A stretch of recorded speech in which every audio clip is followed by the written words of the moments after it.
आज हम लोग जीके के अंदर में ना पॉलिटी को पढ़ रहे हैं और ये हमारा संघीय कार्यपालिका द यूनियन एग्जीक्यूटिव पढ़ने वाले हैं। इसके अंदर में हम लोग प्रधानमंत्री, मंत्रिपरिषद, लोकसभा, है ना, यहाँ पर राज्यसभा और संशोधन को पढ़ने वाले हैं। ठीक है। और क्या बताऊँ कितना इम्पोर्टेंट टॉपिक है आज का क्लास बहुत महत्वपूर्ण है। कभी पॉलिटी अच्छे से नहीं पढ़ा हो तो आज की इस छोटी सी क्लास करने के बाद बहुत कुछ आपको आने लगेगा। ठीक है, चलिए शुरुआत करते हैं। देखिए, संघ कार्यपालिका द यूनियन एग्जीक्यूटिव, यूनियन मतलब समझते हो या संघ मतलब समझते हो? संघ कार्यपालिका, देखो कार्यपालिका को कहते हैं एग्जीक्यूटिव। आपने ये तो पढ़ा होगा कि जो हमारा ऑर्गेन ऑफ गवर्नमेंट है, मैंने आपको पढ़ाया नहीं, यूट्यूब पर हमारी वीडियो बनी हुई है और बहुत बेसिक चीज़ है, इसीलिए मैंने आपको ये नहीं बताया। देखो, ऑर्गेन ऑफ गवर्नमेंट जो है, ऑर्गेन ऑफ गवर्नमेंट की बात करें, ये तीन तरह के होते हैं। कितने तरह के होते हैं? तीन तरह के। सबसे पहला वाला जो ऑर्गेन ऑफ गवर्नमेंट है, इसको आप कहते हो लेजिस्लेचर। क्या कहते हैं? लेजिस्लेचर। जो हिंदी मीडियम वाले बच्चे हैं इसको कहते हैं विधायिका। ठीक है। दूसरा वाला जो है लेजिस्लेचर के बाद एक और आपका यहाँ पर बन जाता है जिसको हम लोग कहते हैं एग्जीक्यूटिव। अभी बताऊंगा कि ये दोनों क्या होता है। ठीक है, एग्जीक्यूटिव। और तीसरे नंबर पर आता है आपका जुडिशरी। तीसरे नंबर पर क्या आता है? जुडिशरी आता है। ठीक है, तो ये तीन तरह के होते हैं, लेजिस्लेचर, एग्जीक्यूटिव और जुडिशरी। समझने का प्रयास कीजिएगा। ये पहला नंबर हो गया लेजिस्लेचर, ये दूसरा नंबर एग्जीक्यूटिव और ये तीसरे नंबर पर जुडिशरी हो गया। लेजिस्लेचर का काम होता है कानून को बनाना। ठीक है, कानून को बनाना। ठीक है, कानून बनाना किसका काम होता है? लेजिस्लेचर का काम होता है।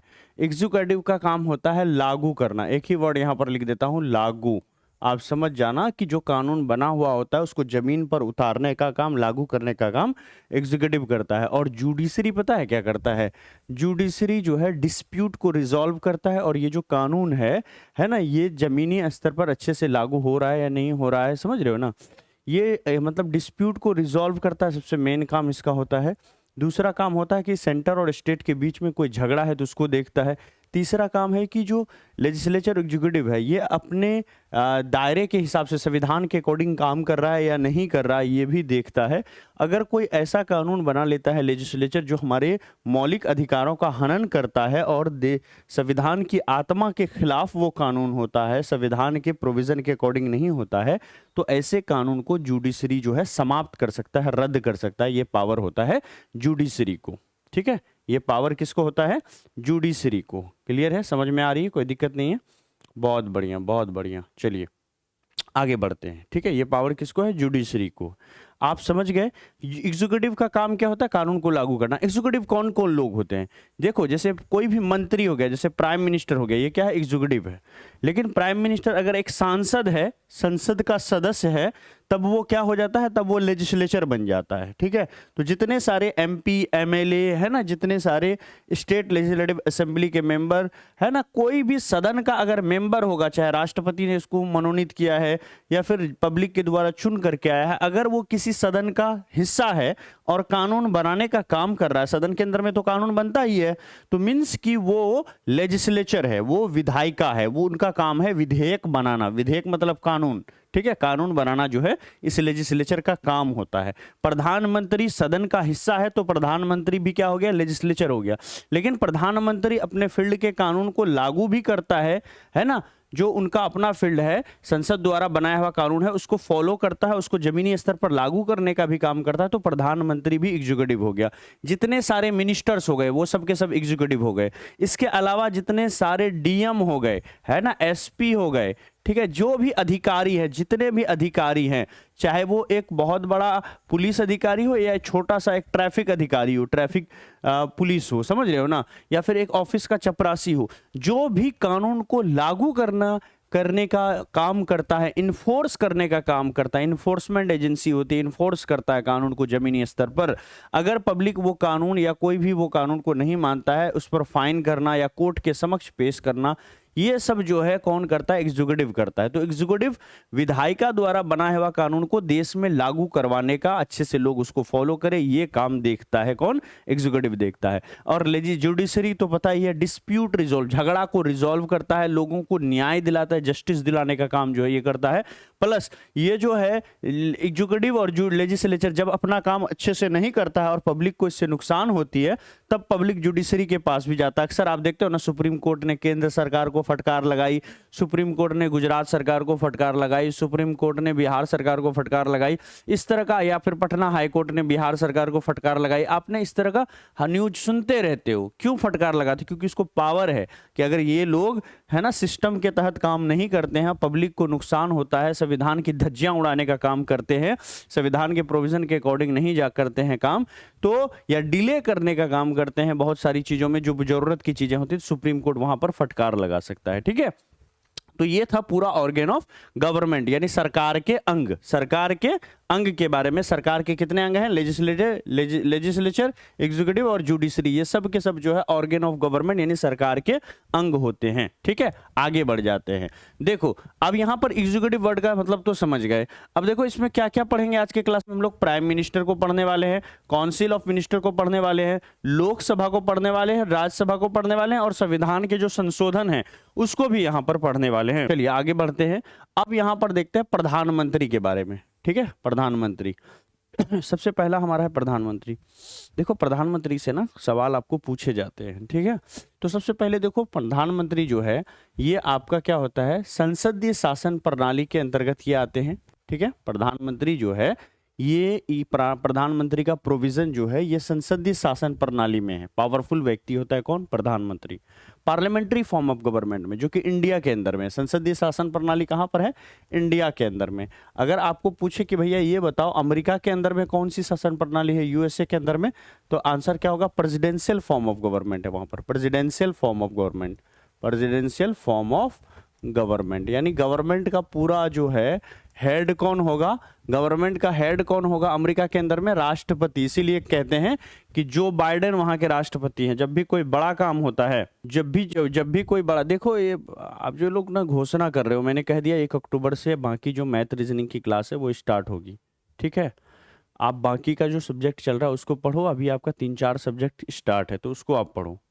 ठीक है, चलो यूएसए जो है, यूएसए है ना, यूनाइटेड स्टेट्स ऑफ अमेरिका, यहां पर क्या है आपका? प्रेसिडेंशियल फॉर्म ऑफ गवर्नमेंट है, यानी राष्ट्रपति ही सब कुछ होगा। जबकि भारत में, या फिर आप बात करोगे यहां पर इंग्लैंड के अंदर में, इंग्लैंड में, इंडिया में, इंग्लैंड में, यहां पर किस तरह का सिस्टम है? यहां पर आपको संसदीय प्रणाली है, यानी प्रधानमंत्री ही सब कुछ होगा। तो संसदीय प्रणाली में प्रधानमंत्री ही सब कुछ होता है, और प्रेसिडेंशियल फॉर्म में है ना, जो राष्ट्रपति वाली प्रणाली होती है उसमें या जो है सब कुछ जो है कौन होता है? राष्ट्रपति ही होता है। ठीक है, वास्तविक शक्ति जो है वो किसके पास होती है? देश की प्रधानमंत्री के पास होती है संसदीय प्रणाली में, जबकि प्रेसिडेंशियल फॉर्म में वास्तविक शक्ति राष्ट्रपति के पास होती है। हम जानते हैं कि हमारे यहाँ का के जो राष्ट्रपति हैं अभी, जैसे द्रौपदी मुर्मू है, उसको कितना पावर है आपको पता ही है। सारा पावर किसके पास है? प्राइम मिनिस्टर और काउंसिल ऑफ मिनिस्टर के पास है। जो जितने सारे मंत्री हैं और प्रधानमंत्री हैं, सारा पावर उन्हीं के पास है। एक आर्टिकल है, आर्टिकल 74, उसमें कहता है कि there shall be a council of minister headed by the prime minister to aid and advise the government. यानी आर्टिकल 74 में लिखा हुआ संविधान में कि जो राष्ट्रपति है उसको एड और एडवाइस के लिए, यानी सलाह देने के लिए काउंसिल ऑफ मिनिस्टर होगा, और उसका हेड जो है प्राइम मिनिस्टर होगा। ये एक कमेटी होगी, यही कमेटी राष्ट्रपति को सलाह देगी अलग अलग मुद्दों पर, और राष्ट्रपति उन्हीं के सलाह के अकॉर्डिंग काम करेगा। समझ रहे हो ना? तो राष्ट्रपति जो है अपने मन से बहुत ज्यादा कुछ नहीं कर पाता है। बड़े मुद्दों में प्रधान जो सरकार है उसकी राय के हिसाब से चलना पड़ता है। सरकार में कौन है? Council of minister, prime minister. समझ रहे हो ना? इनके राय पर चलना पड़ता है। अनुच्छेद 74 में अगर देखोगे, आर्टिकल 74 में, संविधान के 74 में लिखा है कि राष्ट्रपति की सहायता और सलाह हेतु मंत्री परिषद होगा, और इसका हेड कौन होगा? प्राइम मिनिस्टर होगा। ठीक है, यानी मंत्री परिषद के सलाह के हिसाब से, अभी वही तो मैंने बताया आर्टिकल 74 में कि मंत्री परिषद के सलाह के अकॉर्डिंग ये काम करता है। आर्टिकल 75(1) को अगर आप देखोगे तो इसमें लिखा है PM will be appointed by president. ठीक है, PM will be appointed by president, यानी आर्टिकल 75(1) में ये बात लिखी है कि प्रधानमंत्री की नियुक्ति राष्ट्रपति के द्वारा किया जाएगा। ठीक है, याद रखिएगा प्रधानमंत्री का कोई चुनाव नहीं होता है, प्रधानमंत्री को राष्ट्रपति मनोनीत करता है, ठीक है, नियुक्त करता है। एक पद है, उस पर कौन बैठेगा ये कौन करता है, ये राष्ट्रपति मनोनीत करता है, समझ रहे हो ना। अब साधारणतः ऐसे नहीं किसी को उठा करके बैठा दिया जाता है। जब भी चुनाव होती है उसमें जिस पार्टी को मेजॉरिटी हासिल होती है वो पार्टी एक नाम भेजती है कि हमने जो सबसे ज़्यादा सीट लाई देश के अंदर में, तो हमारा जो दल का नेता होगा वो नरेंद्र मोदी होगा, या वो राहुल गांधी होगा, ठीक है, या वो नीतीश कुमार होगा, जिसको भी वो चुनेंगे, ठीक है, जिसके पास सबसे ज़्यादा सीट आया चुनाव में, वो जिसको भी अपना नेता चुनेंगे तो राष्ट्रपति उसी को क्या करेगा, प्रधानमंत्री नियुक्त कर देगा। इसके अलावा राष्ट्रपति किसी भी व्यक्ति को प्रधानमंत्री नियुक्त कर सकता है अपने विवेक से, ठीक है, इसमें काउंसिल ऑफ मिनिस्टर से नहीं पूछता है, क्योंकि ऑलरेडी चुनाव हो रहा होता है। काउंसिल ऑफ मिनिस्टर तो ऐसे ही उसके पास पावर नहीं होती है, समझ रहे हो ना, क्योंकि सब कुछ इलेक्शन कमीशन के हाथ में चुनाव के वक्त आ जाता है, सारी पावर देश का, ठीक है, वो हैंडल करता है अपने हिसाब से। तो याद रखिएगा कि जो किसी भी व्यक्ति को चुन सकता है राष्ट्रपति, ये ध्यान में रखिएगा, लेकिन सामान्यतः किसको चुना जाता है, जिस पार्टी के का सबसे ज्यादा सीट आता है उसके जो लीडर हैं वो पार्टी नाम डिसाइड करती है कि हम इसको प्रधानमंत्री बनाना चाहते हैं, अपना नेता चुनना चाहते हैं, सदन का नेता चुनना चाहते हैं, तो उसी को जो है प्रधानमंत्री चुन लेती है, कौन, राष्ट्रपति। लेकिन प्रधानमंत्री को कौन चुनेगा, राष्ट्रपति चुनेगा, ये बात कहां लिखी है, संविधान के अनुच्छेद 75(1) में लिखी हुई है। वहीं पर संविधान के अनुच्छेद 75(3) को अगर आप देखोगे तो इसमें लिखा हुआ है कि मंत्रिपरिषद सामूहिक रूप से लोकसभा के प्रति उत्तरदायी होगा। बहुत इंपॉर्टेंट है ये आर्टिकल 75 का पार्ट नंबर 3। इसमें लिखा हुआ है कि council of minister shall be collectively responsible to the Lok Sabha. बहुत बड़ी बात है, यही वो पॉइंट है जिसके तहत पूरी सरकार गिराई जा सकती है ना। आपने सुना होगा कि सरकार के खिलाफ अविश्वास प्रस्ताव ला रही है ना, कौन, ऑपोजिशन वाले क्या कर रहे हैं, इधर हाल ही में अविश्वास प्रस्ताव आया था, अविश्वास प्रस्ताव। ये एक ऐसा प्रस्ताव है, अगर एक बार सदन में ये प्रस्ताव पास हो गया तो फिर से देश में चुनाव कराने की जरूरत पड़ जाएगी, या नहीं भी पड़े तो वो जो सरकार है, तत्कालिक सरकार, वो खत्म हो जाएगी। जैसे अभी मोदी सरकार है, इसके खिलाफ अगर अविश्वास प्रस्ताव पास हो जाती है तो आप समझते हो पूरी की पूरी सरकार गिर जाएगी, ठीक है। अविश्वास प्रस्ताव तभी होता है जब क्या होता है, नंबर कम हो जाती है सरकार के खिलाफ, ठीक है, सरकार के खिलाफ नंबर कम हो जाए तो अविश्वास प्रस्ताव को अपोजिशन वाले जीत जाते हैं, क्योंकि उसके पास नंबर ज्यादा हो जाता है। और सरकार चूंकि माइनॉरिटी में चली गई तो सरकार जो है सरकार कहलाने लायक नहीं रहती, क्योंकि जब मेजोरिटी में रहते हो तभी तो आप सरकार कहलाते हो। जब आपके पास संख्या बल ही नहीं है तो आप कहां से सरकार कहलाओगे। संख्या बल दूसरे तरफ है, अपोजिशन वालों के पास है, तो अब वो अपना सरकार बनाएगा, अब वो अपना प्रधानमंत्री चुनेगा। यही बात लिखा हुआ है कि जितने भी लोकसभा के मंत्रिपरिषद हैं, वो मंत्रिपरिषद के सदस्य हैं, वो सामूहिक रूप से लोकसभा के प्रति उत्तरदायी होता है। अगर कोई काम ढंग से मंत्रिपरिषद नहीं करता है तो ये पूरे मंत्रिपरिषद को सभी मेंबर मिल करके चाहे तो इसको बर्खास्त कर सकते हैं, मेजॉरिटी मेंबर मिल करके, ठीक है। चलिए आगे बढ़ें, आगे चलते हैं। नेक्स्ट है मंत्री के प्रकार। अच्छा एक बात बताइए, अविश्वास प्रस्ताव लाने के लिए कैसा मेजोरिटी चाहिए, क्या स्पेशल मेजोरिटी चाहिए? नहीं, नॉर्मल मेजोरिटी चाहिए, यानी आधे से ज्यादा लोग जो प्रेजेंट हैं, उपस्थित हैं, वो अगर वोट कर देते हैं तो सरकार यहां पर क्या होगी, गिर जाएगी, ठीक है। आगे चलते हैं, मंत्री के प्रकार। देखो मंत्री कितने तरह के होते हैं, देखो एक तो आपका कैबिनेट मंत्री होता है, दूसरा राज्य मंत्री होता है, तीसरा क्या होता है, उप मंत्री होता है, ठीक है। देखो सबसे ज्यादा अगर यहां पर बात करें, कैबिनेट मंत्री सबसे इंपॉर्टेंट होता है, क्योंकि इसमें ऐसे 10 से 12 मंत्री होते हैं जो बहुत ज्यादा इंपॉर्टेंट होते हैं, ठीक है।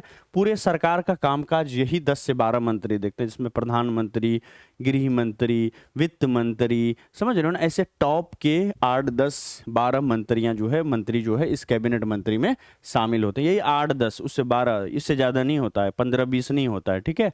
बहुत शॉर्ट में बहुत टॉप के मंत्री इसमें कैबिनेट मंत्री में शामिल होते हैं, और सरकार के 90% डिसीजन यही कैबिनेट मंत्री अपने से खुद ही अपनी मीटिंग में ले लिया करते हैं। काउंसिल ऑफ मिनिस्टर में बहुत ज्यादा मंत्री होते हैं, मतलब 70-75 मंत्री होते हैं, तो सबको कभी कभार काउंसिल ऑफ मिनिस्टर की बैठक होती है, वरना क्योंकि उतने सारे लोगों को एक साथ बैठाना मुश्किल है ना, एक साथ बुला करके काम करना मुश्किल है, तो इसीलिए ये सारा पावर ये 8 से 10 मंत्री अपने हाथ में ले लेते हैं, और ये इसको कैबिनेट मिनिस्टर कहा जाता है। और यही कैबिनेट मिनिस्टर जो है वो क्या करते हैं, सरकार के मोस्ट ऑफ द डिसीजन लिया करते हैं। नेक्स्ट है मंत्रिमंडल और मंत्रिपरिषद में क्या अंतर है, ठीक है। अब देखिए यहाँ पर पीएम, कैबिनेट मंत्री, ये दोनों मिल करके, यहाँ पर मैंने ऑलरेडी लिख रखा है, प्राइम मिनिस्टर और कैबिनेट मंत्री, जो 8 से 10 मंत्री हैं, और इसमें अगर प्राइम मिनिस्टर को जोड़ लोगे तो ये मंत्रिमंडल हो जाता है। क्या हो जाता है? मंत्रिमंडल हो जाता है। वहीं पर देखें अगर, सभी मंत्री, जितने भी मंत्री हैं, ये सब के सब क्या हो जाते हैं? मंत्री परिषद हो जाते हैं। ठीक है, तो आपको समझ में आ गया मंत्रिमंडल और मंत्री परिषद में क्या अंतर है। कैबिनेट मंत्री प्लस प्राइम मिनिस्टर, ये मिलकर के मंत्रिमंडल का कहलाते हैं। और वहीं पर जितने सारे मंत्री हैं, जितने सारे सरकार में मंत्री हैं, ये मंत्री, वो मंत्री, छोटा मंत्री, बड़ा मंत्री, सारे मंत्रियों को मिला दें तो ये मंत्री परिषद कहलाते हैं। तो मंत्रिमंडल में टॉप के है ना, वो कैबिनेट मंत्री और cabinet minister plus prime minister जो है वो आपका कहलाएगा क्या? मंत्रिमंडल। तो ये मंत्रिमंडल टॉप के मंत्री हो गए, और ये जो मंत्री परिषद हो गए, ये सभी मंत्री इसके अंदर में शामिल हैं। अब आते, देखो एक बहुत बड़ा संविधान संशोधन हुआ था, 51वां संविधान संशोधन 2003, जो आपके एग्जामिनेशन में पूछा जाता है, 91st अमेंडमेंट एक्ट ऑफ 2023। देखो इसमें एक बात हुआ था, पहले की सरकार क्या करती थी पता है? हर कोई मंत्री बनना चाहता था, खास करके जब वो गठबंधन की सरकार बनती थी, तो तब उस समय क्या होता था कि अगर 25 दल है तो 25 दल के 25 लोग कहते थे कि हमारा भी 4-4 मंत्री बना दीजिए। तो सोच लीजिए 100 हो गया। जो बड़ा दल है उसका अपना 10, 20, 30 मंत्री होगा। समझ रहे हो ना? क्योंकि हर नेता की इच्छा होती है, अगर पार्टी उस नेता की बात नहीं माने तो नेता भी पार्टी को छोड़ के दूसरे पार्टी में शामिल हो जाती है। आप देखते हो आए दिन इस तरह की खबर आती रहती है कि पार्टी जो है इस पार्टी को छोड़ के उस पार्टी में चले गए। क्यों? क्योंकि वहां पर मंत्री का पद मिल रहा था। ठीक है, तो हर जो पार्टी है, हर लीडर जो है वो मंत्री बनना चाहता है। खास करके वो 10, 20, 30 साल अगर राजनीति में उसको हो जाता है तो वो जुगाड़ में रहता है कि हमको कहाँ से मंत्री का पद मिल जाए। इसीलिए देखते हो वो क्या करता है, इस्तीफा दे करके दूसरी पार्टी से फिर चुन करके आने की कोशिश करता है। बोलता है हाँ आओ तुमको मंत्री बना देंगे, तुम छोड़ दो उस पार्टी को। ठीक है, एक बार अगर बड़ा नेता किसी पार्टी को छोड़ देता है तो उस पार्टी को काफी नुकसान होता है। नुकसान ये होता है, वोट का तो नुकसान होता है, ये दूसरा है कि एक मैसेज जाता है कि इस पार्टी को सभी लोग छोड़ रहे हैं। ठीक है ना, तो इससे कहीं ना कहीं थोड़ा सा नेगेटिविटी फैलती है पार्टी के प्रति, तो लोग भी कहीं चर्चाओं का विषय बन जाता है। लोग कई महीनों तक, कई सालों तक ये चर्चा करते रहते हैं कि उन्होंने छोड़ दिया, बड़े नेता थे छोड़ दिया। ठीक है, तो 51वां संविधान संशोधन हुआ क्या, तब होता क्या था कि सभी मंत्री बनना चाहते थे। तो जो टॉप के प्रधानमंत्री थे या कोई भी मंत्री था जिनके हाथ में डिसीजन हुआ करता था, वो मजबूर हो जाते थे सबको बनाने के लिए। तब क्या करते थे वो लोग, मंत्री बना देते थे। फिर उसके बाद वो मंत्री बना देते थे, फिर उस मंत्री का क्या करते थे, जैसे पीए होता है या सलाहकार मंत्री होता है, उस तरह का कोई ये मंत्री वो मंत्री फलाना ढगाना, इस तरह का एक मंत्री के पीछे 4 मंत्री लगा दिया। ठीक है, उसी तरह से करते करते ये 100 का आंकड़ा पार कर जाते थे। ठीक है, सबको खुश कर दिया, सब मंत्री बन गए। मंत्री बनने का फायदा क्या है? फ्री में घर मिलेगा, गाड़ी मिलेगी, है ना, पेट्रोल मिलेगा, पेंशन मिलेगा, पावर मिलेगा। जहां जाएंगे तो 4 गाड़ी लेके जाएंगे, कूं कूं कूं कूं बजाते हुए जाएंगे, सायरन बजाते हुए, है ना, फला मंत्री है। अब मंत्री बन गए तो वहां पर फिर क्या होगा, आपको बड़े बड़े मामलों में आपको वहां से अच्छी खासी इनकम भी होगी। समझ रहे हो ना किस तरह से इनकम कमाई जाती है। तो ये सब कुछ जो है, ये सारी चीजें जो है शामिल होती है। तो इसीलिए हर कोई मंत्री बनना चाहता है। जहां पर वो 10-20 साल में जनरली ऐसे नेता बन के रहेगा, वहां पर 5 साल मंत्री रह गया तो उससे 10 गुना ज्यादा कमा लेगा। ठीक है, इस तरह का होता है। तो पावर, मनी, सब कुछ मिलता है मंत्री को। ठीक है, तो वो हर कोई मंत्री बनना चाहता है, और खुश करने के लिए लोग बना देते थे। तो फाइनली ये हुआ कि भैया इस तरह से तो देश का खजाना खाली हो रहा, और ये एक अच्छा प्रैक्टिस भी नहीं है, तो इसको रोका जाना चाहिए। तो फाइनली सरकार ने 51वां संविधान संशोधन 2003 लाया। इसमें कहा गया कि मंत्री परिषद में मंत्रियों की संख्या, प्रधानमंत्री को मिला करके, प्रधानमंत्री प्लस टोटल मंत्रियों की संख्या जो है वो सदन के सदस्यों का 15% से ज्यादा नहीं होगा। सदन के सदस्यों का 15% से ज्यादा नहीं होगा। जैसे मान लो सदन में अभी मान लेते हैं, जैसे हाईएस्ट सीट 552 है, और उसमें कितना जीत के आया, उसका 15% कर लीजिए। ठीक है, या चलो हम मोटा मोटी 500 पे ही निकाल लेते हैं, तो 15 × 5 = 75, यानी मैक्सिमम 75-76 मंत्री होंगे। ठीक है, 75, 76, 77 मंत्री होंगे, उससे ज्यादा नहीं हो सकता है। ठीक है, ये चीज यहां पर एक लिमिट लगाई गई। अनुच्छेद 75(5) में है कि मंत्री 6 माह के अंदर ही सदन का सदस्य होगा। इस बात को समझिएगा, यानी किसी भी व्यक्ति को उठा करके मंत्री बनाया जा सकता है, यानी आपको भी उठा करके चाहे तो मंत्री बना देगा। कौन? प्रधानमंत्री, या नीतीश कुमार अगर चाहे तो आपको बिहार का मंत्री बना देगा, बना सकता है। ठीक है, लेकिन आपको 6 महीने के अंदर बिहार का से अगर आप मंत्री हो तो 6 महीने के अंदर या तो कोई बाईपोल होता है ना, बाई इलेक्शन होता है ना, या तो वहां से आपको जीत के आना होगा, या फिर वो चाहे तो गवर्नर के थ्रू मनोनीत करवा दे आपको, किसमें, जो विधान परिषद है उसके अंदर में, या विधान परिषद में जीत करके आना होगा। दोनों हाउस में से किसी हाउस का मेंबर, चाहे जिस विधि से बनो, आपको बनना होगा। अगर नहीं बने तो 6 माह जैसे पूरा होगा, आपका जो वो पद होगा मंत्री वाला, वो समाप्त हो जाएगा। तो ऐसे में देखते हैं बहुत सारा नेता हार जाता है, अगर टॉप का लीडर है तो उसको बना दिया जाता है, मंत्री का पद दे दिया जाता है, लेकिन बाद में जुगाड़ लगाया जाता है कि कैसे किसी सदन का सदस्य बना दें, ताकि ये संविधान में जो प्रोविजन है उसके हिसाब से इसकी कुर्सी ना चली जाए। तो किसी भी व्यक्ति को मंत्री बनाया जा सकता है 75(5) के अकॉर्डिंग, लेकिन उसको, उसका जो है, याद रखिएगा, उसको जो है किसी ना किसी सदस्य का, सदन का सदस्य होना पड़ेगा। अगर बिहार में है तो बिहार के किसी सदन का सदस्य होना पड़ेगा, अगर केंद्र में है तो लोकसभा या राज्यसभा की सदस्यता जो है उसको हासिल करनी पड़ेगी। डीएलएड वगैरह में उर्दू शामिल नहीं है, शानिया एनम उर्दू शामिल नहीं है। उर्दू की क्लास जो यूट्यूब पर चलेगी वहां से आप कवर कीजिएगा, पॉसिबल हो पाया तो सप्ताह में 1 से 2 दिन आपको उर्दू का भी जो है क्रैश कोर्स करवा देंगे उर्दू का। ठीक है, ठीक है, चलो आगे बढ़ते हैं। ठीक है, अनुच्छेद 78, पीएम सरकार में चल रहे हर बात की खबर जो है राष्ट्रपति को देगा। ठीक है, प्रधानमंत्री जो है, प्रधानमंत्री सरकार में चल रही जितनी भी बात होगी उसकी खबर किसको देगा? राष्ट्रपति को देगा। ये बात कहां लिखी है? अनुच्छेद 78 में, अनुच्छेद 78 में लिखी हुई है। अब आते हैं, प्रधानमंत्री किस किस का अध्यक्ष होता है। यही पार्ट आपका बहुत इंपॉर्टेंट है, वीवीआई है, क्योंकि पूछा जाता है कि ये बताओ नीति आयोग का अध्यक्ष कौन है, आंसर क्या होगा, है ना, कौन होता है? तो आंसर क्या होगा? प्राइम मिनिस्टर होता है, प्राइम मिनिस्टर होता है। इसके अलावा national development council, NDC, NDC जिसका फुल फॉर्म होता है national development council, national development council, development council, ये जो नेशनल डेवलपमेंट काउंसिल है इसके जो अध्यक्ष होते हैं वो कौन है? इसके भी अध्यक्ष प्रधानमंत्री होते हैं। राष्ट्रीय एकता परिषद के अध्यक्ष कौन होते हैं? प्रधानमंत्री होते हैं। अंतरराज्य परिषद के अध्यक्ष कौन होते हैं? प्रधानमंत्री होते हैं। इसके अलावा भी बहुत सारी कमेटियां हैं जिसके अध्यक्ष कौन होते हैं? प्रधानमंत्री होते हैं। लेकिन मुख्यतः यही 3-4 आपके एग्जामिनेशन में पूछा जाता है। एक तो नीति आयोग, दूसरा एनडीसी के बारे में पूछा जाता है। तो नीति आयोग, एनडीसी यानी नेशनल डेवलपमेंट काउंसिल, और साथ ही साथ राष्ट्रीय एकता परिषद, इसके अध्यक्ष कौन होते हैं? प्रधानमंत्री। अंतरराज्य परिषद का भी पूछ लेगा तो प्रधानमंत्री आप कहना। चलिए आगे बढ़ते हैं। देखिए, पहली बार कुछ इंपॉर्टेंट फैक्ट जान लेते हैं। प्रधानमंत्री का टॉपिक को समाप्त करने से पहले कुछ इंपॉर्टेंट फैक्ट जान लेते हैं। ठीक है, एक चीज ध्यान में रखिएगा, पहली बार गैर कांग्रेसी, है ना, और पहली बार, यहां पे देखो थोड़ा इस तरह से लिखना था, और पहली बार मिस टाइप हुआ है, पहली बार गैर कांग्रेसी और पहली बार त्याग पत्र देने वाले प्रधानमंत्री जो है कौन बने? मोरारजी देसाई। ठीक है, पहली गैर कांग्रेसी, यानी जब देश बना था, जब देश आजाद हुआ तो उसके बाद से तो कांग्रेस पार्टी ही सबसे बड़ी पार्टी थी, तो मेजोरिटी में वही थी। तो जब भी प्रधानमंत्री बनते थे तो कांग्रेस पार्टी से बनते थे। लेकिन देश में ऐसा भी हुआ कि पहली बार ऐसा हुआ कि कांग्रेस जो है सरकार नहीं बना पाई, और उसके जगह पर गैर कांग्रेसी व्यक्ति जो है यहाँ पर प्रधानमंत्री बने, उनका नाम था मोरारजी देसाई।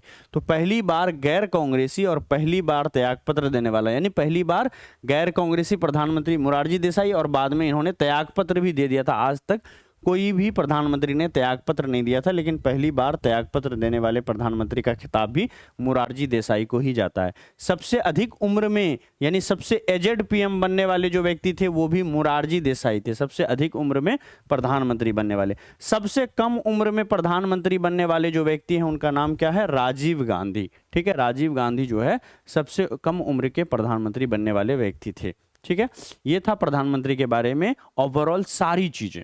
ठीक है, संविधान में क्या प्रोविजन है, किस किस के अध्यक्ष होते हैं, ठीक है ना, क्या किसको प्रधानमंत्री बनाया जा सकता है, तो किसी को भी प्रधानमंत्री बनाया जा सकता है। वो किसके माइंड पर है, वो डिपेंड करता है राष्ट्रपति के माइंड पर। लेकिन सामान्यतः जो पार्टी जीतता है उसी के लीडर को बनाया जाता है, क्योंकि आप किसी को बनाओगे तो दूसरा पार्टी आएगा, बोलेगा भैया देखो सारा सीट तो लगभग में हम जीत के आए हैं, सबसे बड़ी पार्टी हम हैं, सदन में सबसे ज़्यादा सीट हमारा है, तो हम ना हमारा ना लीडर होगा, सदन का नेता तो हमारा होगा, सदन का नेता जो होगा वही प्रधानमंत्री होता है, आपको पता है। ठीक है, अब आते हैं संसद। संसद की बात कर लें तो संसद जो है ये पार्ट 5 आर्टिकल के भाग 5 में संसद का जिक्र है, और आर्टिकल 79 से, अनुच्छेद 79 से 122 के बीच में संसद का जिक्र आपको देखने को मिलता है।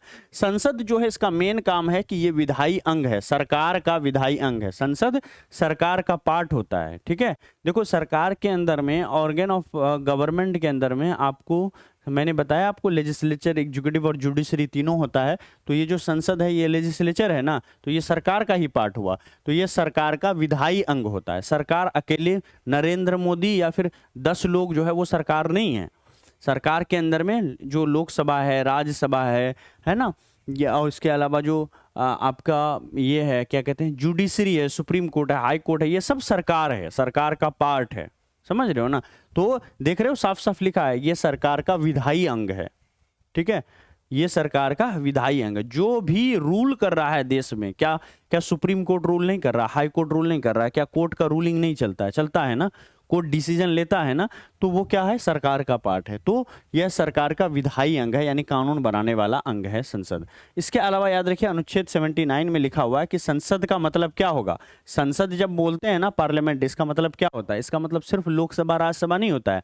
पार्लियामेंट का मतलब होता है कि आपका लोकसभा प्लस राज्यसभा, ठीक है, और साथ ही साथ प्रेसिडेंट, यहां पर प्रेसिडेंट लिखना था, गलती से पार्लियामेंट हो गया, यहां पर प्रेसिडेंट होगा। तो याद रखिए, जब संसद कहते हैं, जब पार्लियामेंट कहते हैं, तो पार्लियामेंट का मतलब होता है प्रेसिडेंट, लोकसभा और राज्यसभा, ये तीनों मिलकर के जो है क्या बनाता है, संसद बनाता है। ठीक है, अब चलिए, वह कौन है जो किसी भी सदन का भाग ना होकर के भी संसद का अभिन्न अंग होता है, बता दीजिए। कोई एक व्यक्ति है जो किसी भी सदन का भाग नहीं है, जो किसी भी सदन का भाग नहीं है, लेकिन फिर भी वो क्या है, संसद का अभिन्न अंग है। नाम क्या होगा, प्रेसिडेंट। प्रेसिडेंट ना तो लोकसभा का भाग होता है, ना ही राज्यसभा का सदन का मेंबर होता है। राष्ट्रपति ना तो लोकसभा में जीत के आता है, ना ही वो राज्यसभा में जीत के आता है, लेकिन फिर भी वो संसद का अभिन्न अंग होता है। उसका नाम क्या है, राष्ट्रपति नाम है, क्योंकि संसद के अंदर में सिर्फ लोकसभा राज्यसभा नहीं आता, बल्कि उसमें राष्ट्रपति भी शामिल है। तो आज के बाद कभी भी संसद का पूछे तो आप ऐसे ही बताना। अगला प्रश्न, अगला टॉपिक पे आते हैं। नेक्स्ट हमारा राज्यसभा। ठीक है, राज्यसभा की बात कर लेते हैं। राज्यसभा भी पढ़ेंगे, लोकसभा भी पढ़ेंगे। राज्यसभा की बात करें तो अनुच्छेद 80, अनुच्छेद 80 जो है ये क्या है आपका, राज्यसभा का जो है, राज्यसभा का जिक्र जो है आर्टिकल 80 में मिलेगा आपको। अधिकतम सदस्य कितना हो सकता है भैया, 250 जो है मैक्सिमम मेंबर हो सकता है। अभी देखो 2026 के बाद लोकसभा और राज्यसभा की सीटों को बढ़ाया जाएगा, क्योंकि नया संसद भवन जो बना है ना, उसी को ध्यान में रखते हुए बना है। बड़ी स्पेस इसमें डाला गया है ना, 800 लोग जो है एक बार बैठ सकते हैं। ठीक है, इस तरह से प्रोविजन, इस तरह से इतना सीट जो है उसके अंदर में डाला गया है। तो अधिकतम सदस्य जो है राज्यसभा में कितने हैं, 250 हैं, जिसमें 238 जो है स्टेट और यूनियन टेरिटरीज से चुन के आएंगे। यूनियन टेरिटरीज मतलब केंद्र शासित प्रदेश, और 12 जो है राष्ट्रपति जो है वो क्या करता है, मनोनीत करता है ना। समाज के लिए किसी ने अच्छा काम किया, कलाकार है कोई, समाज के फील्ड में अच्छा काम किया, साइंस के क्षेत्र में अच्छा काम किया, ऐसे ऐसे है ना, ऐसे ऐसे बहुत सारे फील्ड हैं जहां पर बहुत ऐसा योगदान दिया है, इस तरह का योगदान दिया है जिससे देश को काफ़ी फायदा हुआ है ना, और उनका जो योगदान है वो काबिले तारीफ है, मतलब नोबेल प्राइज मिलना चाहिए, इस तरह का योगदान है। ऐसे व्यक्तियों को चुनता है राष्ट्रपति, अपने देश के ऐसे टॉप व्यक्तियों को चुन के 12 व्यक्तियों को वो राज्यसभा का सदस्य बनाता है, ताकि उनके जो अच्छे अनुभव हैं उसका फायदा पूरी देश को मिल सके। सारा PDF ओपन होता है। ठीक है, और क्लास में ये सारी बातें मत करो। ठीक है, अगर दिक्कत होता है तो व्हाट्सअप नंबर जो है उस पर आप मैसेज करो कि सर ये मेरा नंबर है, इसमें इस तरह का जो भी दिक्कत आती है ना, मैसेज मत करो, आप वीडियो बना दो उसका एक। ठीक है, जैसे आप ऐप खोल लो और दूसरा फ़ोन रखो सामने इस तरह से और उसमें बोलो कि सर इसमें देखिए इस तरह की दिक्कत आ रही है, जब मैं यहाँ पर जा रहा हूँ ये पीडीएफ खोल रहा हूँ, ये पीडीएफ नहीं खोल रही है, सर ये वीडियो को देखो मैं बार बार चला रहा हूँ नहीं चल रहा है। इस तरह का शॉर्ट वीडियो आप जो है 30 40 50 सेकंड का, 1 मिनट के अंदर में जो भी बात है वो अच्छे से फोकस करके मोबाइल पर रिकॉर्ड कर लो। उस वीडियो को आप हमारे व्हाट्सएप पर भेज दो, मैं टेक्निकल टीम को भेज दूंगा, वहाँ से जो भी रिप्लाई आएगा जो भी होगा वो मैं आपको इंस्टेंट बता दूंगा, मतलब 1 दिन के अंदर आपको बता दूंगा, ठीक है। अधिकतम सदस्य 250 हैं और इसमें 238 जो है स्टेट और यूनियन टेरिटरी से चुन के आते हैं, 12 तो फिक्स है जो राष्ट्रपति चुनता है। अच्छा देखो, मिनिमम एज जो है कितना होना चाहिए राज्यसभा का सदस्य होने के लिए, 30 वर्ष। लेकिन अगर लोकसभा का पूछ ले कितना होता है तो लोकसभा का सदस्य होने के लिए चाहिए 25 वर्ष। इसके अलावा ये जो सदन है ये अस्थाई है। क्या मतलब है? ये कभी भी डिसॉल्व नहीं होता है, कभी भी इसको भंग नहीं कर सकता, राष्ट्रपति को पावर नहीं है कि इसको भंग कर दे, क्योंकि यहाँ चुनाव नहीं होता है एक बार भंग करके, जैसे लोकसभा में पूरे देश में चुनाव होता है, यहाँ पर वैसा नहीं होता है। यहाँ पर सदस्य सदन जो है अस्थाई होता है, सदस्य एक्सपायर करते, सदस्य की जो ये है कार्यकाल है वो समाप्त होती है। तो किसी भी सदस्य का कार्यकाल अगर देखोगे तो सदस्यों का जो कार्यकाल होता है वो 6 वर्षों का होता है। सदस्यों का टाइम जो है, टाइम पीरियड जो होता है वो, सदस्यों का टाइम पीरियड जो होता है वो 6 ईयर्स का होता है। कितने साल का होता है? 6 साल का होता है। हर 6 साल में क्या होता है, सदन जो है, सदस्य जो है रिटायर्ड हो जाते हैं, ठीक है। और 1/3 मेंबर जो हैं इसके हर 2 साल पर रिटायर्ड होते हैं। 1/3 मेंबर लिख देता हूं क्योंकि इंपॉर्टेंट है, आजकल खूब पूछ रहा है इसको। 1/3 मेंबर, 1/3 मेंबर मैं लिख देता हूं अपनी भाषा में, 1/3 मेंबर यहाँ पर हर 2 है ना, हाँ 1/3 मेंबर हर 2 साल में रिटायर्ड होता है। हर 2 साल में क्या होता है? रिटायर्ड होता है 1/3 मेंबर, ठीक है। ये आजकल खूब पूछा जा रहा है एग्जामिनेशन में कि राज्यसभा का कितना मेंबर, सॉरी कहाँ पर थे हम लोग, राज्यसभा का कितना मेंबर जो है रिटायर्ड होता है, तो 1/3 मेंबर हर 2 साल पे रिटायर्ड होता है। चलिए कुछ और बातें, जैसे राज्यसभा का जो उपसभापति है राज्यसभा में, वो अपने में से ही किसी को चुना जाता है। देखो सभापति तो पता है कि राज्यसभा का जो सभापति होगा वो कौन होता है? उपराष्ट्रपति होता है। अगर राज्यसभा के सभापति की बात करें तो राज्यसभा का सभापति का कोई अलग से चुनाव नहीं होता है, बल्कि जो उपराष्ट्रपति का चुनाव होता है, उपराष्ट्रपति ही पदेन अध्यक्ष होता है किसका? राज्यसभा का। ऑटोमेटिक उपराष्ट्रपति जो है राज्यसभा का क्या होगा? सभापति होगा, वहां का अध्यक्ष होगा, ठीक है। लेकिन उपसभापति को तो चुनना होगा, क्योंकि अकेले उपराष्ट्रपति कितना काम करेगा? उसको तो मान लो कहीं जाना है, बीमार है, तबीयत खराब है, तो ये जो है उपराष्ट्रपति को चुना जाता है। ये उपराष्ट्रपति कह रहा हूं, मतलब उपसभापति को चुना जाता है। अब उपसभापति का चुनाव कैसे होगा? तो जितने भी मेंबर हैं वो अपने में से ही किसी को चुन लेते हैं उपसभापति के तौर पर। एक बार चुन लिया तो वो फिक्स हो गया और वही जो है आपका सदन की कार्रवाई चलाएगा। राज्यसभा अनुच्छेद जो है, राज्यसभा अनुच्छेद जो है अनुच्छेद 249 के तहत, है ना, ये 2/3 मेजोरिटी से किसी भी राज्य की सूची के टॉपिक पर राष्ट्रीय घोषित कर कानून बना सकता है। एक चीज देखना, अगर मान लो बिहार का कोई टॉपिक है जिसको पे कि केंद्र सरकार कानून नहीं बना सकता है, क्योंकि बिहार का टॉपिक है, किसी भी स्टेट टॉपिक के अंदर नॉर्मली केंद्र सरकार तो कानून नहीं बना सकती है। अगर वो कनकरेंट लिस्ट में, 3 तरह का लिस्ट होता है, एक होता है आपका यूनियन लिस्ट, दूसरा होता है स्टेट लिस्ट, तीसरा होता है कनकरेंट लिस्ट। यूनियन लिस्ट में तो केंद्र का अपना वो लिस्ट हो गया। कनकरेंट लिस्ट में ऐसे टॉपिक होते हैं जिसमें केंद्र और राज्य दोनों कानून बना सकता है। लेकिन कनकरेंट लिस्ट में जो तीसरी लिस्ट होती है उसमें अगर कोई टॉपिक पर केंद्र सरकार ने कानून बनाया हुआ है, राज्य सरकार दोबारा से कानून बनाएगी तो राज्य सरकार का नहीं चलेगा। उस टॉपिक पर अगर दोनों का कानून है, केंद्र और राज्य दोनों का, तो कनकरेंट लिस्ट में यूनियन गवर्नमेंट का जो बनाया हुआ कानून है उसी को मानना होगा, पूरे देश को, उस राज्य को, ना कि अपना कानून उस राज्य का चलेगा कनकरेंट लिस्ट के अंदर में, ठीक है। जबकि जो स्टेट लिस्ट होता है उसमें प्योर अधिकार किसको होता है? राज्य सरकार को, केंद्र सरकार उसमें दखल नहीं दे सकती है।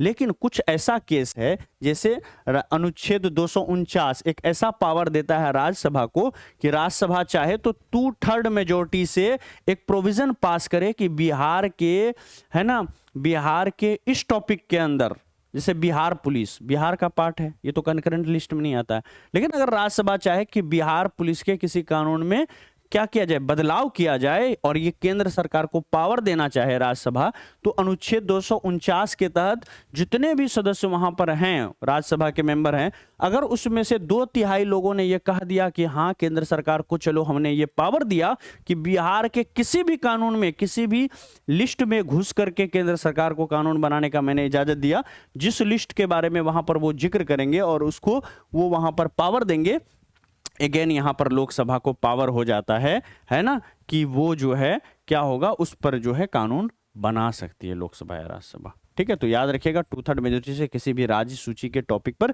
राष्ट्र घोषित कर कानून बना सकता है, उसको राष्ट्र टॉपिक घोषित कर सकता है और उस पर कानून जो है राज्यसभा लोकसभा बना सकती है, लेकिन ये लोकसभा नहीं कर सकता, ये राज्यसभा को ही पावर है आर्टिकल 249 के तहत। ठीक है, आगे आइए, राष्ट्रपति वर्ष में 2 बार अधिवेशन बुलाती है। ठीक है, राष्ट्रपति जो है 2 बार जो है अधिवेशन बुला सकती है, ज्वाइंट सेशन बुला सकती है। चलिए आगे चलते हैं, लोकसभा के बारे में देख लेते हैं। इसका संरचना का जो उल्लेख है कि लोकसभा कैसा होगा दिखने में, कितने लोग होंगे, क्या होंगे, नहीं होंगे, ये सब कुछ इसके स्ट्रक्चर के बारे में कहा लिखा हुआ, अनुच्छेद 81 के अंदर में लिखा हुआ। अधिकतम संख्या जो है वो 530 प्लस 20 यूनियन टेरिटरी से जुड़ के आएंगे, तो आप इसमें रख लो कि 550 जो है मैक्सिमम यहाँ पर सीट होंगे। 84th अमेंडमेंट एक्ट, संविधान में संशोधन हुआ था, 84वां संविधान संशोधन 2001, इसमें लिखा था कि 2026 तक लोकसभा राज्यसभा में सीटों में परिवर्तन नहीं होगा, है ना। तो 84वां संविधान संशोधन 2001 लाया गया था, कहा था जनसंख्या कितनी भी बढ़ जाए लेकिन 2026 तक हम सीटों में हेर फेर नहीं करेंगे, जो सीटें अभी वर्तमान में हैं 2001 में जो था यही सीटें 2026 तक रहेगा, हम सीटों को राज्यों में नहीं बढ़ाएंगे। जैसे संख्या बढ़ गई, जनसंख्या बढ़ गई राज्यों की, तो उस राज्यों में और सीट मिलना चाहिए, क्योंकि सीट का जो बंटवारा है वो जनसंख्या के आधार पे है, जनसंख्या तो बढ़ रही है, तो इसको कांस्टेंट रखा गया था 2001 में ये कानून ला करके, 84वां संविधान संशोधन 2001, और कहा गया था कि 2026 तक लोकसभा या राज्यसभा में सीटों का जो परिवर्तन है वो बिल्कुल नहीं होगा। 26 के बाद कर सकती है सरकार, लेकिन 26 तक पार्लियामेंट नहीं करेगी। इंपॉर्टेंट फैक्ट लोकसभा के बारे में जान लेते हैं। वर्तमान में लोकसभा सदस्यों की संख्या जो है मात्र 543 है, 524 जिसमें से राज्यों से चुन के आए हैं, 19 जो है केंद्र शासित प्रदेशों से चुन के आए हैं। याद रखिएगा लोकसभा के अंदर में एससी कैटेगरी का 84 सीट रिजर्व है, एसटी कैटेगरी का 47 सीट रिजर्व है। ये खास करके दोनों पॉइंट कितने इंपॉर्टेंट हो जाता है मैं बता नहीं सकता हूं। शिक्षक बहाली में भी अभी पूछा था बिहार के अंदर में कि लोकसभा के अंदर में एससी एसटी का कितना सीट रिजर्व है, तो एससी का 84 और एसटी का कितना है, 47 सीट यहां पर है। यानी मैं ये बता रहा था कि कितने लोग अभी चुन के आए हैं, तो उसमें 84 और 47 है। आगे आ जाते हैं यहाँ पर अनुच्छेद 108 को देख लीजिए, इसमें संयुक्त अधिवेशन को बुलाने का अधिकार है। देखो संयुक्त अधिवेशन को कौन बुला सकता है, बुलाने का अधिकार किसके पास है, राष्ट्रपति के पास है। राष्ट्रपति को ही ये पावर है कि लोकसभा और राज्यसभा को दोनों को थप्पड़ लगा के बोले कि बेटा दोनों साथ में बैठ करके तुम लोग काम करो, ठीक है। तो लोकसभा और राज्यसभा दोनों को बुलाने का अधिकार किसके पास है, राष्ट्रपति के पास है। लेकिन राष्ट्रपति सिर्फ बुला सकता है जब दोनों सदन एक साथ बैठेगा, एक हॉल में बैठेगा, उसकी अध्यक्षता कौन करेगा, झगड़ा हो जाएगा। राज्यसभा का अध्यक्ष बोलेगा, जो उपराष्ट्रपति है वो बोलेगा कि हम करेंगे, और स्पीकर जो होगा, चूंकि लोकसभा का जो अध्यक्ष होता है उसको स्पीकर कहा जाता है, स्पीकर बोलेगा कि हम करेंगे। भाई दोनों के बीच हो गया झगड़ा, राष्ट्रपति कहेगा कि चलो हम कर देते हैं, नहीं ऐसा नहीं है। राष्ट्रपति सिर्फ अधिवेशन को बुला सकता है, राष्ट्रपति नहीं करता है। ऐसा नहीं कि उसको पावर नहीं है, संविधान ने पावर नहीं दिया है, लेकिन ऑलरेडी वो ऑलमाइटी है, सर्वशक्तिमान है राष्ट्रपति, ठीक है। रियल पावर प्रधानमंत्री के पास है, लेकिन सारी चीजें तो देश जो चलता है, देश का कामकाज चलता है, वो राष्ट्रपति के नाम पर ही चलता है, प्रधानमंत्री के नाम पर नहीं चलता है, ठीक है। पेपर में जो नाम जाता है वो राष्ट्रपति के नाम से ही पूरा देश चलता है, ठीक है। तो अब बताओ कौन करेगा यहाँ पर सदस्य, ये अधिवेशन, संयुक्त अधिवेशन का बैठक कौन करेगा, दोनों के बीच झगड़ा हो गया। तो याद रखिएगा जब भी संयुक्त अधिवेशन बुलाई जाएगी उसकी अध्यक्षता हमेशा कौन करेगा, हमेशा लोकसभा का अध्यक्ष करेगा। लोकसभा का अध्यक्ष को एक वर्ड में अगर कहना हो तो क्या कहते हैं, स्पीकर कहा जाता है उसको, लोकसभा अध्यक्ष, या फिर ऐसा लिखा रहे कि स्पीकर, तो स्पीकर भी यही होता है, लोकसभा अध्यक्ष। याद रखना राज्यसभा के अध्यक्ष को स्पीकर नहीं कहते हैं, राज्यसभा के अध्यक्ष को हम लोग अध्यक्ष कहेंगे, ठीक है, लेकिन स्पीकर नहीं कहेंगे। वहां राज्यसभा के जो अध्यक्ष होते हैं, मैं लिख देता हूं यहाँ पर, राज्यसभा के अध्यक्ष को चेयरमैन कहा जाता है। क्या कहा जाता है, चेयरमैन।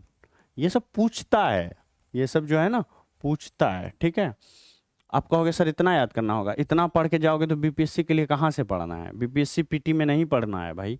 हमारा ये लेक्चर पढ़ के चले जाओ, इस टॉपिक से कोई प्रश्न आएगा तो हो ही नहीं सकता कि आपसे छूट जाए।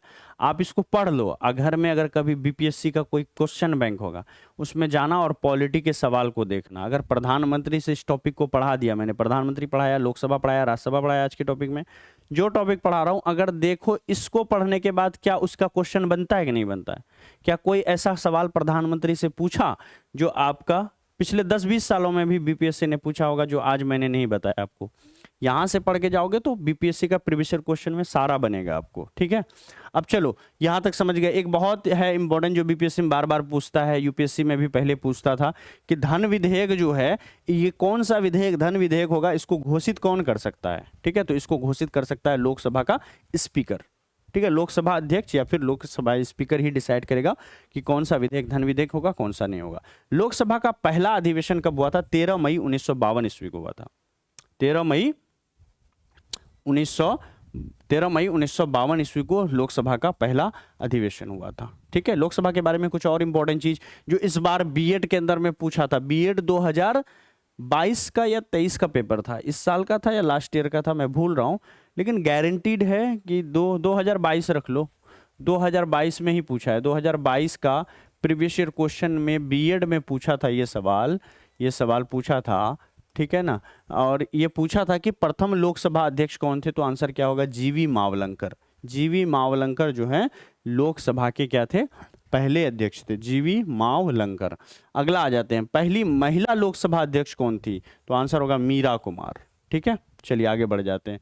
अब आते हैं संसद की वित्त समितियां। ठीक है, जो अलग अलग समितियां हैं संसद की, इसके बारे में हम लोग थोड़ा सा यहाँ पर पढ़ लेते हैं। देखो इसमें ना क्या करना है, बोलो पार्ट 2 कर दें या फिर पढ़ा दें इसको? ठीक है, चलो 3-4 समितियां हैं, फटाफट समझ लेते हैं। इतनी इंपॉर्टेंट भी नहीं है आपके लिए, तो फटाक से बता देते हैं, बहुत ज़्यादा समय इसमें नहीं लेते हैं। पहले देखो, संसद की समितियों में लोक लेखा समिति है। लोक लेखा समिति में ना कुल सदस्यों की संख्या कितनी होती है? 22 होती है। ठीक है, जिसमें से 15 सदस्य लोकसभा का रहता है और 7 सदस्य जो है राज्यसभा से रहता है। 15 कहां से है? लोकसभा से, और 7 जो है कहां से है? राज्यसभा से है। 7 कहां से है? राज्यसभा से है। ठीक है, इस समिति का जो अध्यक्ष होता है वो लोकसभा अध्यक्ष द्वारा नियुक्त किया जाता है। यानी लोक लेखा समिति का अध्यक्ष कौन होगा, ये डिसाइड कौन करता है, ये कौन चुनता है? ये लोकसभा अध्यक्ष चुनता है। और इसके सदस्यों का जो कार्यकाल होता है वो 1 वर्ष होता है। लोक लेखा समिति 1 साल के लिए चुनी जाती है, हर साल चुनी जाती है, 1 साल चुनी जाएगी और वो फिर क्या होती है? वापस समाप्त हो जाती है। इसके अलावा याद रखिएगा, प्राक्कलन समिति की जुड़वा बहन के रूप में भी जाना जाता है। इसको प्राक्कलन समिति की जुड़वा बहन भी कहा जाता है, जो मैंने नीचे लिख रखा है, आपको नहीं दिख रहा होगा।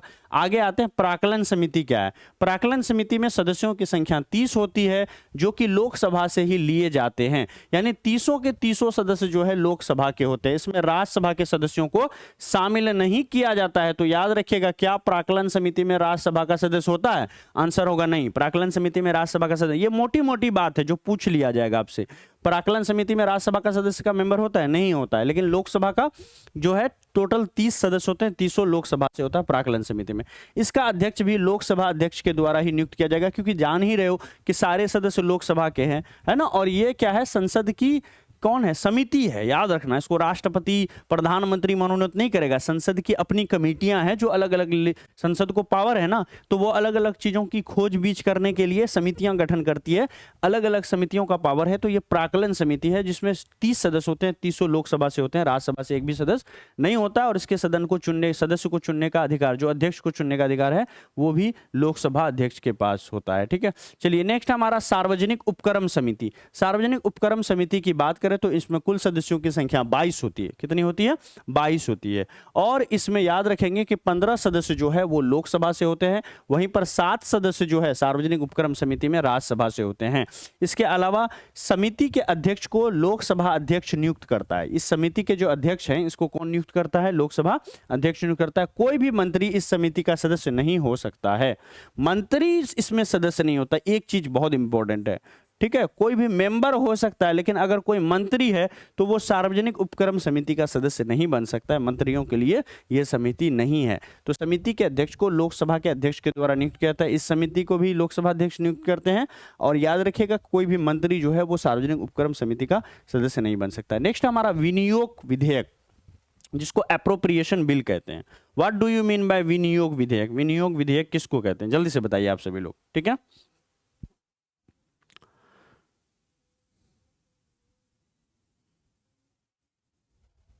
विनियोग विधेयक या एप्रोप्रिएशन बिल किसको कहते हैं? देखो, जब भी सरकार को, ठीक है, जो देखो यहां पर ना भारत की संचित निधि, ठीक है, जो भारत के पास टैक्स का कलेक्शन होता है, जमा होता है, वो एक जो है निधि में डाला जाता है, ठीक है, यानी उसका एक समझ लो एक तिजोरी है वो, ठीक है।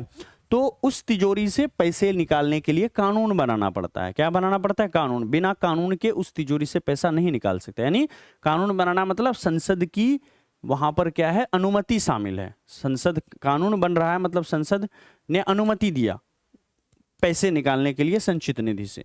तो विनियोग विधेयक या एप्रोप्रिएशन बिल क्या होता है? इसके द्वारा ही भारत जो है, भारत की संचित निधि से धन को निकाला जा सकता है, पैसे को निकाल के सरकार खर्च कर सकती है। इसमें संचित निधि पर भारित व्यय हेतु अनुदान की मांग जो है वो शामिल है। आगे चलते हैं। नेक्स्ट हमारा फाइनेंस बिल या फिर वित्त विधेयक। किसको वित्त विधेयक कहेंगे? अनुच्छेद 117 में देखोगे तो वित्त विधेयक के बारे में उल्लेख मिलता है संविधान के अंदर में। ऐसे विधेयक जो राजस्व से जुड़ा हो, जो व्यय से संबंधित हो, ऐसे विधेयक को वित्त विधेयक या फिर फाइनेंस बिल के नाम से जाना जाता है। नेक्स्ट है मनी बिल किसको कहते हैं या फिर धन विधेयक किसको कहते हैं? बड़ा इंपॉर्टेंट है, कई बार पूछा गया एग्जामिनेशन में। कहता है कि अनुच्छेद 110(1) में जाओगे, इसके उपखंड ख के अंदर में क से लेकर के 6 तक का जो उपखंड है, इसमें आपको मनी बिल का जिक्र मिलेगा। विषयों से संबंधित विधेयक है, धन विधेयक कहलाते हैं। तो कहने का मतलब ये है कि अनुच्छेद 110 के अंदर में जाओगे, अनुच्छेद 110 के क से लेके 6 के बीच में संविधान में धन विधेयक का जिक्र है। सीधा सीधा पूछ ले कि संविधान में धन विधेयक कौन से आर्टिकल के तहत है, तो आंसर होगा 110 के तहत, ठीक है। इसे केवल लोकसभा में पेश किया जाता है ना। लोकसभा में, राज्यसभा में पेश किया जाता है क्या? राज्यसभा में नहीं, राज्यसभा में पेश नहीं होता है। अगर पहली बार पेश करना है तो लोकसभा में, लोकसभा ने पास करके भेज दिया तो सीधा ये विधेयक चला जाएगा राज्यसभा के पास, और राज्यसभा इसको वापस नहीं लौटा सकती है। इसको पास करके आगे राष्ट्रपति को भेजना होगा। अगर राज्यसभा कहेगा कि नहीं हमको मन नहीं है, हमारे हिसाब से अच्छा कानून नहीं है, तो फिर वो राज्यसभा क्या करेगी? राज्यसभा कुछ नहीं कर सकती है। राज्यसभा 14 दिन तक ज्यादा से ज्यादा अपने पास रख सकती है। 14वां दिन के बाद 15वां दिन को ये बिल ऑटोमेटिक पास समझा जाएगा राज्यसभा से, और डायरेक्ट वो राष्ट्रपति के पास चला जाएगा। राज्यसभा से पूछेगा भी नहीं कि भैया तुम्हारा क्या मर्जी है। नेक्स्ट है लेखानुदान। संविधान के अनुच्छेद 116 क के तहत लेखानुदान पारित कर सरकार के लिए अग्रिम राशि मंजूर की जाती है। आगे चलते हैं। खत्म हो गई ये क्लास आपकी, ठीक है दोस्तों। हमारा जो है स्थापना दिवस है 23 सितंबर को, 23 सितंबर को, और इसके उपलक्ष्य में 23 सितंबर से लेकर के 10 अक्टूबर तक, जब ये आपकी क्लास स्टार्ट होगी, है ना, 10 अक्टूबर को स्टार्ट हो रही है, तो 9 अक्टूबर तक दोस्तों जो है यहां पर एक कूपन कोड आप लगा लीजिएगा, INDIA इंडिया। तो आपका जो है डिस्काउंट हो जाएगा। अपने देश का नाम लिख दीजिएगा कोर्स खरीदते समय, तो आपको यहां पर जो है डिस्काउंट हो जाएगा। कितना डिस्काउंट होगा? 20% डिस्काउंट होगा। और ये जो 499 है, ये 499 भी नहीं लगेगा दोस्तों, आपको यहां पर 399 रुपए में ये पूरा जो बैच है, उम्मीद बैच है ना, बिहार SSC के लिए, वो यहां पर मिल जाएगा। चलिए जानते हैं कि कैसे आप कूपन कोड लगा करके कोर्स को खरीद सकते हैं। तो दोस्तों सबसे पहले आप प्ले स्टोर पर जाएंगे, या इस वीडियो के नीचे भी मैं ऐप लिंक दे दूंगा, यहां से ऐप को आप डाउनलोड कर लेंगे, ठीक है। यहां से जैसे आप इंस्टॉल करते हो तो आपके सामने ये रजिस्टर का ऑप्शन आता है, तो पहले वाले पर आप क्लिक करके यहां से रजिस्टर कर लीजिए अपनी सारी इंफॉर्मेशन डाल करके। जैसे ही आप इंफॉर्मेशन डालते हो दोस्तों, तो यहां पर देख लीजिए, इंफॉर्मेशन डालते ही इस तरह से आपका खुल जाएगा यहां पर, ठीक है। आप ये पेड कोर्स वाला जो ऑप्शन है इसमें क्लिक कीजिए। इसके अंदर में दोस्तों आपको मिलेगा क्या? हमारा ये उम्मीद बैच बिहार SSC के लिए 6, 7, 8 तरह की जो है वहां पर कोर्सेस होंगे। उसमें आपको देखना होगा कि उम्मीद बैच कहां पर है। जैसे उम्मीद बैच में जाएंगे दोस्तों, तो उसके नीचे बाय नाउ का ऑप्शन होगा, बाय नाउ पर क्लिक कर दीजिए। बाय नाउ पर क्लिक करते ही आपको पे ऑनलाइन नहीं करना है, यहां पर देखिए अप्लाई कूपन का ऑप्शन आ रहा है, और इसी जगह आपको लिखना है अपने देश का नाम INDIA इंडिया जैसे ही लगाएंगे दोस्तों, ये जो ऑफर चल रही है इसमें आपको डिस्काउंट हो जाएगा और 499 का जो कोर्स फी है ये घट करके 399 रुपए हो जाएगा। 399 का यहाँ से आप फिर पे ऑनलाइन पर क्लिक करके पेमेंट कर सकते हो। ये UPI वगैरह का ऑप्शन चुन लेंगे, फोन पे गूगल पे का, अपना फोन पे नंबर या भैया का जिसका भी फोन पे नंबर होगा आपके पास वो डालेंगे और उनके फोन पे एक नोटिफिकेशन जाएगा, वो वहां से क्लिक करके पेमेंट करेगा, आपका कोर्स एक्टिवेट हो जाएगा। फिर भी दोस्तों अगर आपको दिक्कत होती है फोन पे गूगल पे वगैरह में, अगर मान लो आप नहीं चलाते हो और जानते भी नहीं हो, तो सिर्फ ऐप डाउनलोड करके रजिस्टर कर लीजिए, इतना करके छोड़ दीजिए। इस नंबर पर आप हमसे संपर्क कर लीजिए, जो नंबर हमारा है इस पर आप संपर्क कर लीजिए 9065588003 पर। और यहां पर आते ही दोस्तों आपको क्या करना है, आपको बस हमारा फोन पे नंबर मांगना है। हम एक स्कैनर आपको प्रोवाइड करेंगे जिसको स्कैन करके आप जो है डायरेक्टली हमारे अकाउंट में पेमेंट कर सकते हो और उसके बाद उस पेमेंट वाली स्क्रीनशॉट आप हमको इसी नंबर पर व्हाट्सएप कर देना। क्या क्या भेजना है, एक तो स्क्रीनशॉट भेजना है पेमेंट वाला, दूसरा चीज आपको भेजना है आपका मोबाइल नंबर, जो मोबाइल नंबर से आप जुड़ना चाहते हो, तीसरा चीज कोर्स के बारे में लिखना है, क्योंकि कई बार जो है कोर्स फी जो है बहुत सारे कोर्सेज की सेम रहती है, तो आपको कोर्स नेम भी लिखना है कि सर मुझे यहाँ पर जो है बिहार SSC का ज्वाइन करना है या दरोगा वाला बैच ज्वाइन करना है, जो भी आप लिख के भेजोगे उसकी कोर्स फी के साथ यहाँ पर भेज देना। अब देखो दोस्तों, जैसे ही आप कोर्स ले लेते हो तो उसकी भी ट्रेनिंग दे देता हूं कहां पर क्या मिलेगी। जैसे आप कोर्स ले लोगे तो यहां पर आओगे, कई बार आप लोग पूछते हो कि सर कहां पर मिलेगा, कोर्स तो ले लिए लेकिन मिल नहीं रहा है, तो ये जैसे ऐप के इंटरफेस पर आओगे, नीचे यहां पर देख पा रहे हो आप सबसे नीचे माई कोर्स का ऑप्शन है, होम के बगल में एक छोटी सी पट्टी है माई कोर्स है। माई कोर्स पे क्लिक करते ही दोस्तों व्यू कोर्स का ऑप्शन आएगा, उस पर क्लिक कर देंगे। इस तरह से आपके जो भी सब्जेक्ट वगैरह होंगे वो सब खुल जाएंगे। चूंकि अभी कोर्स नया है तो इसके अंदर में सब्जेक्ट वगैरह नहीं दिखेंगे, इसमें मैं आपको डेमो के तौर पर अगले 1-2 दिनों में लगा दूंगा। और इसके अलावा जो है जब क्लास स्टार्ट होगी, ये क्लास 10 अक्टूबर से स्टार्ट हो रही है बिहार SSC की, और इसमें डेडिकेटेड होकर के पर डे जो है 4 घंटे की क्लास आपको मिलेगी। टाइम टेबल बना देंगे जिसमें पर डे मैथ की क्लास, रीजनिंग की क्लास, साइंस की क्लास और जनरल अवेयरनेस की क्लास, चारों पेपर की क्लास पर डे होगी। 1-1 घंटे की क्लास होगी, 4 घंटे पर डे आपको क्लास मिलेगी। यहां पर टेस्ट का ऑप्शन है दोस्तों, डिजिटल टेस्ट यहां से लगा सकते हैं और सैकड़ों टेस्ट जो है आपको समय के साथ यहां पर ऐड होता चला जाएगा।